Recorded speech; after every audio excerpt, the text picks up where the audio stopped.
हे बघा, आपण सीड बॉल बनवतो. पुन्हा एकदा सांगतो की सीड बॉल बनवणं आणि सीड बॉल टाकणं हा वृक्षारोपणाला 100% पर्याय नाही आहे. फक्त आपण काही ज्या काटेरी प्रजाती असतात शक्यतो की ज्यांना खूप कमी पाण्यावरती त्या तग धरून राहतात, अशाच प्रकारच्या बियाणांचे सीड बॉल बनवले जावं. एक ट्रेनिंगचा भाग म्हणून आपण नमुना स्वरूपामध्ये इथे काही शेवग्यासारख्या याच्या प्रजातीचे आपण सीड बॉल बनवत आहोत. मी तुम्हाला पहिले एक सीड बॉल बनवून दाखवतो.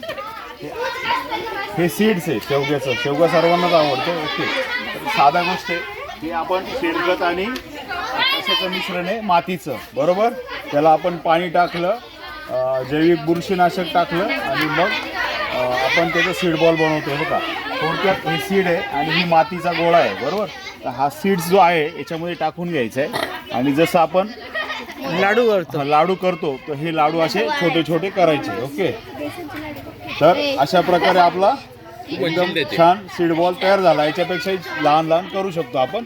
आणि अजून गोलाकार करायचं तर अजून तुम्हाला वाटलं मजा वाटते थोडं अजून रोलिंग करायचं आणि मस्तपैकी आपल्याकडे पेपर आहे त्याच्यावरती झाला सीड बॉल. या पद्धती समजलं इथपर्यंत?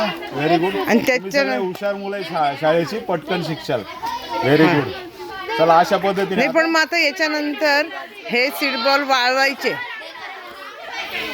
हो, हे सीड बॉल वाळवायचे. परंतु सीड बॉल्स वाळवल्यानंतर साधारणतः सीड बॉलची जी प्रोसेस आहे तर 15-20 मेच्या पुढेच सीड बॉल बनवले गेले पाहिजे.